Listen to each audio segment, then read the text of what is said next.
Army chief general Asim Munir ने कहा है कि रियासत के खिलाफ सरगर्म अफराद उनके सहूलतकारों और माली मदद देने वालों के खात्मे तक उनका पीछा करेंगे। पाक फौज कौम की हिमायत और सिक्योरिटी इदारों से मिलकर अमन और इस्तेहकाम की बहाली यकीनी बनाएगी। ISPR के मुताबिक आर्मी चीफ ने यह बात जनूबी वजीरिस्तान के सदर मुकाम वाना के दौरे में अफसरान और जवानों से खिताब करते हुए कही है। आर्मी चीफ ने कहा कि फौज दहशतगर्दी और इंतहा पसंदी की तमाम शक्लों को खत्म करने के लिए साबित कदम रहेगी। ISPR के मुताबिक आर्मी चीफ ने फितनल खवारिज का ताक़ुब जारी रखने के आज़म का इजहार किया और दहशतगर्दी का मुकाबला करने वाले जवानों की साबित कदमी को सराहा। आर्मी चीफ ने कहा कि शोहदा पाकिस्तान का फख्र हैं और उनकी कुर्बानियों को कभी फरामोश नहीं किया जाएगा। जोहानिसबर्ग में पाकिस्तान और जनूबी अफ्रीका का तीसरा वनडे मैच बारिश से मुतासर हो रहा है। 15 मिनट ताखीर से शुरू होने वाला मैच 3.1 ओवर्स के बाद बारिश की वजह से रोक दिया गया था। खेल रुकने से पहले पाकिस्तान ने 1 विकेट के नुकसान पर 10 रन बनाए थे। ओपनर अब्दुल्ला शफीक ने मुसलसल तीसरे मैच में 0 पर आउट होने का मुनफरिद रिकॉर्ड बनाया। इससे पहले जनूबी अफ्रीका ने टॉस जीतकर पाकिस्तान को बैटिंग की दावत दी थी। तीसरे वनडे के लिए पाकिस्तानी टीम में 3 तब्दीलियां की गई हैं। पाकिस्तानी टीम से हारिस रऊफ, इरफान नियाजी और अबरार अहमद ड्रॉप हुए हैं, जबकि तैयब ताहिर, सुफियान मुकीम और मोहम्मद हसनैन की प्लेइंग 11 में वापसी हुई है। 3 मैचेस की सीरीज पाकिस्तान पहले ही 2 वनडे जीतकर अपने नाम कर चुका है। और अभी आपको बताएं, हब रैली ऑटो क्रॉस का दूसरा एडिशन अपने इख्तिताम को पहुंच गया है। इसकी तफसील बता रहे हैं नुमाइंदा Geo News Atiqur Rahman. Hub rally auto cross का दूसरा एडिशन अपने अख्ताम को पहुंचा और उमर खुड़ो ने जो है मैदान मार लिया। ना सिर्फ उन्होंने प्रीपेड ए कैटेगरी में पहली पोजीशन हासिल की, बल्कि fastest time of the day का टाइटल भी उन्होंने जीत लिया, क्योंकि उमर खुड़ो ने ये 2 किलोमीटर का फासला जो है 56.3 सेकंड में तय किया। 1 मिनट से भी कम वक्त में उन्होंने ये फासला तय किया। प्रीपेड बी में उजैर मक्सी पहली पोजीशन पर रहे। प्रीपेड डी में जो है वो जाफर मक्सी जो है वो टॉप पे रहे। अगर लेडीज कैटेगरी की बात की जाए तो दीना पटेल नंबर 1 पे रही। उन्होंने 1 मिनट 13 सेकंड में ये फासला तय किया। स्टॉक ए में अबरार चावला ने पहली पोजीशन हासिल की और स्टॉक बी में वकास जो है वो पहले नंबर पे रहे। पहली बार इलेक्ट्रिक कार कैटेगरी मुतारिफ कराई गई थी। इलेक्ट्रिक कार कैटेगरी में मंसूर अली खान जो है वो टॉप पर है। था कौमी नौइयत का कि जिसमें फौरी तौर पे फैसलों की ज़रूरत थी। इसमें सबसे बड़ी रुकावट जो है वो अदलिया ने खड़ी की और ये चीज़ जो है तकरीबन 1.5 साल से लटक रही थी। जब कौमी नौइयत के इतने संगीन वाक़यात हों कि कौम की असास पे हमला किया जाए और कौम की खुद मुख्तारी को और दफाई अफवाज को जो है ललकारा जाए, ये ललकार शायद हिंदुस्तान ने भी कभी इस किस्म की जो है ना नहीं की होगी। उस तरह बाकायदा एक मनसूबा बंदी से, एक प्लानिंग से पाकिस्तान में बहुत जगह खुसूसन पंजाब में और पख्तूनख्वा के अंदर जो है ये हमले किए गए। और वो जो चार्ज क्राउड था वो बाकायदा ट्रेंड था, बाकायदा उनको हदायत दी गई हुई थी। अगर जो वीडियोज़ रिलीज़ हुई हैं जिनके बारे में जो है बार बार इमरान खान साहब भी कहते रहे कि जी वीडियो रिलीज़ करें और PTI के दूसरे लीडर भी कहते रहे कि वीडियो रिलीज़ करें। अब वीडियो रिलीज़ हुई हैं और वहाँ पे जो 25 लोगों को जिनको सज़ाएँ आई हैं उनके चेहरे, उनकी आवाज़ें सारी जो है रिकॉर्ड पे हैं और उनको उसी एविडेंस के ऊपर जो है सज़ा जो है सुनाई गई है। अभी और भी बहुत से केसेस बाकी हैं, उनकी अभी एडजुडिकेशन होनी है। ये सारी कौम के लिए लम्हा फ़िक्रिया है कि आप सियासी जो मामलात हैं, सियासी जो दुख दर्द हैं, आपके ग्रीवेंसेस जो हैं वो सही हैं या गलत हैं, वो एक अलग डिबेट है। आप उनको उस इंतहा तक ले जाएं कि उसमें कौमी दफा का मामला जो है, वतन की दफा का मामला जो है, आप उसको चैलेंज करते हैं। ये पाकिस्तान की तारीख में नहीं बल्कि दुनिया के किसी मुल्क की तारीख में ये पहले नहीं हुआ। और फिर ऐसे शख्स ने ये बर्पा किया, ये 9 मई जो है, जो खुद जो है एस्टैब्लिशमेंट का प्रोडक्ट था 90 की दहाई में। उससे पहले भी जब इसने पार्टी लॉन्च की है, पहला जनरल सेक्रेटरी जो है वो जर्नैल था, एक रिटायर्ड जर्नैल था। उसके बाद इनको गोद जो है हमीद गुल साहब ने लिया हुआ था। उसके बाद मुशर्रफ साहब के लिए इन्होंने बड़ी लॉबिंग की, वोट दिया, एक पूरी तारीख है। और उसके बाद जो जब इनके खिलाफ वोट ऑफ नो कॉन्फिडेंस हुआ, 18 तारीख जो है 18 साल जो वाले इलेक्शन जो है उनमें RTS बैठा, किस तरह इनको इक़्तिदार में लाया गया, मियां नवाज शरीफ को किस तरह एक प्लान तरीके से जो है इक़्तिदार से महरूम किया गया कि एक शख्स जिसके खिलाफ चार्ज नहीं था, वो कहीं भी कोर्ट प्रोसीडिंग्स में अकामा का या वो 10,000 दिरहम वाली तनख्वाह का जिक्र ही नहीं था, उसको बाद में डाल के जुडिशरी ने, ये एक शेमफुल एक्ट था जुडिशरी का, डूब मरने का मुकाम है जुडिशरी का जिन्होंने ये कुछ किया। उन्होंने उसको क्रिएट करके जो है ना उसको डिस्क्वालीफाई किया क्योंकि उससे जान छुड़ाना मकसूद था। और उसके बाद जो है इमरान खान को लाया गया। इंटरिम पीरियड में उस वक्त जनरल बाजवा और लोग जो है वो PMLN की जो माइनस मियां नवाज शरीफ जो है उस फार्मूले पे भी काम करते रहे। मुझे ज़ाती तौर पे इस पे अप्रोच किया गया, उसमें एक फार्मूला दिया गया जिसमें मियां नवाज शरीफ नहीं था। मैं उनको मिला, मियां नवाज शरीफ की इजाज़त से मिला, मैंने उनको बता के मिला। ये मियां नवाज शरीफ को माइनस करने का मंसूबा जो है इस्टेब्लिशमेंट का, उस वक़्त की इस्टेब्लिशमेंट का पुराना था और उस पर अमल दरामद करके इमरान खान को लाना जो है एक किस्म की जो है एक सेटल हो चुकी थी चीज़। उसके बाद जो 4 साल की इनकी हुक्मरानी रही उसमें जो कुछ हुआ, हज़ारों साल का हज़ारों अरबों रुपए के गबन हुए, करप्शन हुई, इतनी लूट मार हुई कि पाकिस्तान की 75 साल में बहुत करप्शन हुई है, उससे कोई इनकार नहीं कर सकता। लेकिन तमाम तर रिकॉर्ड जो है कोई फोटो फिनिश नहीं हुआ। कई फासले से जो है ना उस करप्शन ने जो है ना वो हदें छुई जो है जो इमरान खान के दौर में है। इमरान खान खुद, उसके अहले खाना, उसके इर्द गिर्द लोग, उनके अहले खाना के आगे जो लोग, उस सारे के सारे करप्शन में इन्वॉल्व रहे। तो अब और भी मुल्ज़म हैं इस वक्त 25 मई के, जिनके लाजमी तौर पे उनके भी केसेस एडजुडिकेट होने हैं।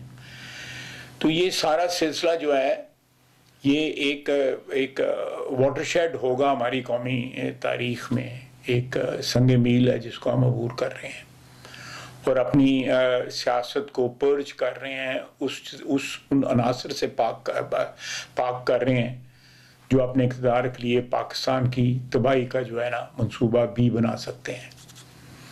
जब इक़्तिदार से महरूम हुए तो अमेरिका एब्सोल्युटली नॉट था, अमेरिकी साजिश जो है थे वो कंडेम हो रही थी। आज उसी अमेरिका के कंधों पे चढ़ के जो है ना वहाँ आने की पता नहीं कंधे इनको मुहैया है भी कि नहीं, लेकिन इन्होंने शोर मचाया हुआ कि अमेरिका हमारे साथ है। ये महीनों और सालों में जिस बंदे के, बल्कि दिनों में, लम्हों में जिसका स्टैंड बदल जाए वो क्या कौमी लीडर हो सकता है? कथित तौर पे कौमी लीडर नहीं हो सकता। आज से 1.5 हफ्ता 10 दिन पहले तक वो सिर्फ एस्टैब्लिशमेंट से मुज़ाकरात करना चाहते थे। अब इतनी बेताबी असेंबली के फ्लोर पे भी, मीडिया में भी दिखाई जा रही है कि हमने कमेटी बना दी है, हमें जवाब कोई नहीं मिल रहा, हमने कमेटी शुरू कर दी है, जवाब नहीं मिल रहा। ये सारी बातें जो है आप देख सकते हैं कि ये चीज़ें कहाँ तक जो है अवाम जो है बाशऊर अवाम है हमारे पाकिस्तान की, कि ये क्यों ये तब्दीलियाँ आ रही हैं। और अगर खुदा न खास्ता किसी स्टेज पे इनको को बैरूनी हाथ जो है इनकी मदद के लिए भी आता है तो अल्हम्दुलिल्लाह पाकिस्तान एक सॉवरन स्टेट है, खुद मुख्तार मुल्क है जो अपनी हिफाजत और अपने मफादात की हिफाजत करना जानता है। और हमने एटमी दबाका जो नवाज शरीफ ने किया था वो बड़े प्रेशर में किया था, उसको भी बड़ी ऑफर्स थी, उसके इक़्तिदार को भी अमरीकी तहफ़्फ़ुज़ मिल सकता था, $5 अरब भी मिल सकते थे मियां नवाज शरीफ को, लेकिन उसने पाकिस्तान को जो है वो एटमी ताकत बनाया। उससे पहले लोगों ने ये सिलसिला जो है जुल्फ़िकार अली भुट्टो के वक्त शुरू हुआ, उसके बाद लोगों ने जारी और सारी रहा। 30 साल की जो हिस्ट्री है हमारी एटमी प्रोग्राम की उसमें बहुत से नाम हैं, लेकिन आखिरी जो कदम उठाया वो मियाँ नवाज शरीफ ने जुर्रतमंदाना कदम उठाया और पाकिस्तान को एटमी ताकत बनाया।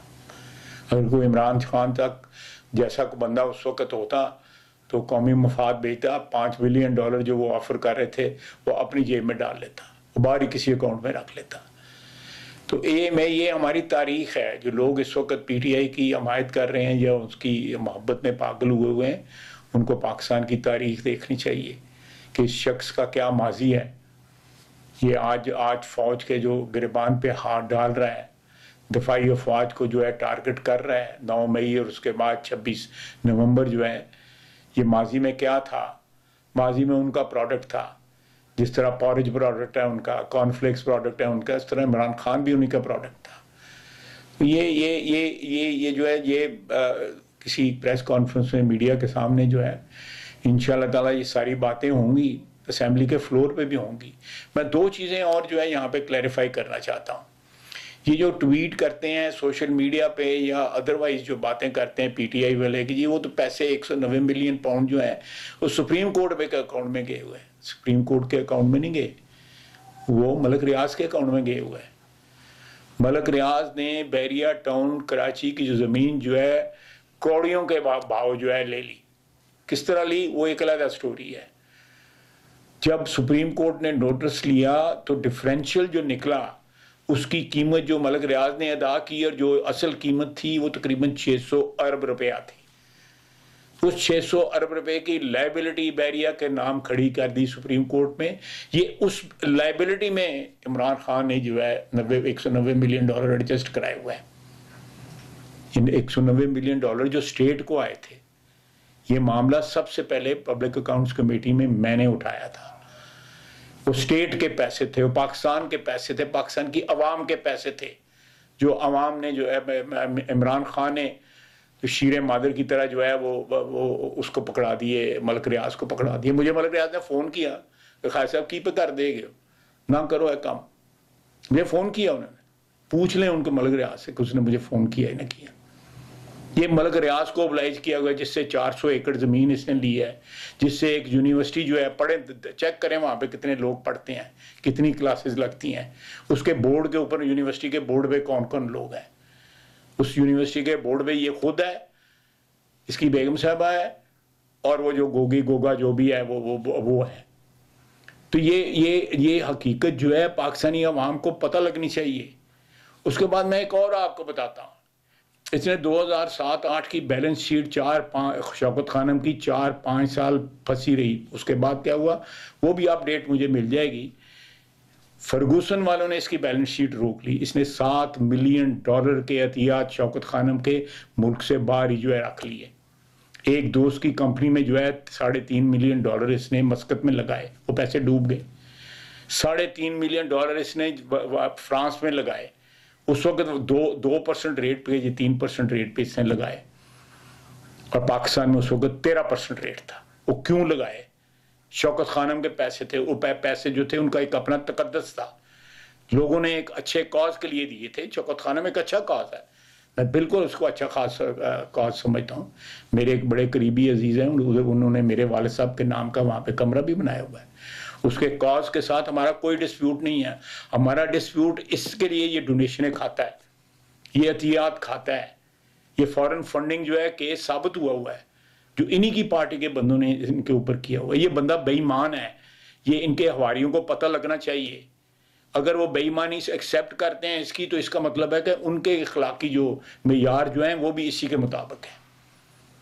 तो ये मैं अदालत में जाता हूं, मुझे क्रॉस एग्जामिन कोई नहीं करता, वकला इसके भाग जाते हैं, क्योंकि मेरे पास सारे सबूत हैं, इसकी बैलेंस शीट से उठाए हुए सबूत हैं कि इसने 7 मिलियन। उसके बाद एक दिन खड़े होकर असेंबली में कहता है 9 साल बाद कि मैं वो पैसे वापस ले आया हूँ। मैंने इससे पूछा कि उनके पैसे की वैल्यू उस एक्सचेंज रेट पे लेके आए हो, नए रेट एक्सचेंज रेट पे लेके आए हो? नई डोनेशनें ली हैं या वही पैसे लेके आए? वो तो कंपनी डूब गई हुई है। तो ये नए पैसे हैं, नई डोनेशन है, तो असेंबली से उठ के भाग गया था। ये तारीख का हिस्सा है, असेंबली की प्रोसीडिंग का हिस्सा है कि ये शख्स जो है बेईमान है, ये शख्स जो है चोर है, और बार बार जो है ये चीज़ साबित हो रही है। मैं इसके ऊपर एक वाइट पेपर इसके ऊपर भी, और ये बैरिया, ताकि ये यूथिये जो कहते हैं कि जी ये सुप्रीम कोर्ट के अकाउंट में गए हैं, उससे क्या फ़र्क पड़ता है। सुप्रीम कोर्ट का अकाउंट सुप्रीम कोर्ट का अकाउंट नहीं है, मलिक रियाज का अकाउंट है जिसमें 190 मिलियन पाउंड गए हुए हैं। तो ये चीज़ें सोचने वाली हैं, और अल्लाह के फजल करम से हमारा अहद है कौम के साथ कि इस मुल्क में कभी 9 मई जो है बर्पा नहीं होगा, कभी भी 9 मई बर्पा। और शोहदा की हमें कसम है, उन शोहदा की जो कल भी बच्चे जो 16 शहीद हुए हैं, कि इस मुल्क की दफा को कोई भी चैलेंज नहीं कर सकेगा। कोई भी वैसा बंदा एडवेंचरर जिसने जो इस मुल्क को तबाह करने के लिए, अपने इक़्तिदार के लिए कसम खाई हुई है, और जो अमेरिका की तरफ देखता है, एक दिन अमेरिका को गाली देता है, दूसरी तो उनके पैर पकड़ लेता है। तो ये चीज़ें जो है ना, ये इंशाअल्लाह। वज़ीर दिफा ख्वाजा आसिफ लंदन में न्यूज़ कॉन्फ्रेंस कर रहे हैं। वफाकी वज़ीर इत्तलात अता तारर ने कहा है कि हुकूमत बातचीत करना जानती भी है और चाहती भी है, मगर सियासत की आड़ में सियासी दहशतगर्दी नहीं चलेगी। लाहौर में कारकुनान से खिताब में अता तारर ने कहा कि सियासत की आड़ में मुल्क पर हमले कबूल नहीं करेंगे। देखिए, हम बातचीत के कायल हैं, हम सियासी लोग हैं, हम बातचीत करना जानते भी हैं, चाहते भी हैं, मगर जहां सियासी दहशतगर्दी होगी, जहां पे सियासत की आड़ में मुल्क पर हमले होंगे। आज मुल्क से बाहर बैठे लोग क्या कर रहे हैं, और कल भी एक बहुत बड़ा दिन था कि 9 मई जो एक सानिया है, जो हमारी तारीख का स्याह तरीन दिन है, उसके 25 मुजरिमान को कल सजाएं हुई। तो ये खातिर जमा रखे कि सियासी दहशतगर्दी नहीं चल सकती। वज़ीर बल्दियात सिंध सईद गनी ने कहा है कि PTI पूरा जोर लगाने और तमाम कोशिशों में नाकामी के बाद मुज़ाकरात की मेज़ पर आई है। कराची में गुफ्तगू करते हुए सईद गनी ने कहा कि PTI का मुज़ाकरात की मेज़ पर आना मुस्बत कदम है, चाहे गुज़िश्ता 2.5 साल उन्होंने जो भी कुछ किया हो। ये तो PTI की मैं समझता हूँ कि गैर सियासी अप्रोच थी, और मुझे तो अब भी उम्मीद नहीं है, सच्ची बात है, इमरान खान से कि वो कोई सियासी अप्रोच लाएंगे। लेकिन किसी भी वजह से अगर वो इस बात पे तैयार हो गए कि मुज़ाकरात होने चाहिए, तो आप मुज़ाकरात को फिर इस चीज़ से कनेक्ट नहीं कर सकते कि PTI ने पिछले 2.5-3 सालों में जो गैर कानूनी काम किए हैं, अल्लाह करे मैं गलत हो जाऊँ और ये मुज़ाकरात किसी मंतक तक पहुँच जाएँ। लेकिन बाकी जो आपने कहा, वो भड़के शड़के मारते रहें, जो मर्जी करते रहें, लेकिन उन्होंने अपना पूरा जोर मार के देख लिया, और जब उसमें कोई उनको कामयाबी हासिल नहीं हुई, तो फिर वो मुज़ाकरात की मेज़ पर आए हैं। लेकिन ये अच्छी बात है कि वो मुज़ाकरात करें। तो ये एक अजीब सी मंतक है कि चूँकि लोगों को पानी नहीं मिल रहा, तकलीफ़ में, इसलिए हम एहतजाज करना चाहते हैं, लेकिन हम एहतजाज करके शहरियों को मज़ीद तकलीफ देंगे। तो ये एक नामुनासिब और गैर जिम्मेदाराना तर्ज़ अमल है। मुझे उम्मीद है कि जमात इस्लामी ये जो रवैया है जो बार बार करते हैं, इसको वो तर्क करेंगे, और एहतजाज करने का जो तरीका अपनाएंगे उसमें शहरियों के लिए ये बाइस तकलीफ नहीं बनेगी। जनूबी वज़ीरिस्तान में फितना ख्वारिज से फायरिंग के तबादले में शहीद होने वालों की नमाज जनाजा बनू कैंट में अदा कर दी गई। ISPR के मुताबिक शहदा में शामिल जमरूद के रिहायशी civil camera technician Waqas Ahmed शहीद की नमाज जनाजा भी अदा की गई। नमाज जनाजा में कोर कमांडर पेशावर पाक फ़ौज के सीनियर अफसरान, जवानों और अमायदीन इलाका ने शिरकत की। ISPR का कहना है कि शहदा की कुर्बानियाँ दहशतगर्दी के खिलाफ जारी जंग में हमारे अज़्म व हौसले को दवाम बख्शती हैं। सिंध के कच्चे के डाकुओं के हाथ कराची तक पहुंच गए हैं। गुज़िश्ता रोज़ कच्चे के गैंग के 4 डाकुओं ने डिफेंस से 78 साला शहरी को अगवा किया। पुलिस ने मुकाबले के बाद मुगवी को बाजियाब कराया। 2 डाकू मुकाबले में मारे गए। DIG साउथ असद रजा ने कहा है कि डाकू मुगवी को कच्चे मुंतकिल करके भारी तावान वसूल करना चाहते थे।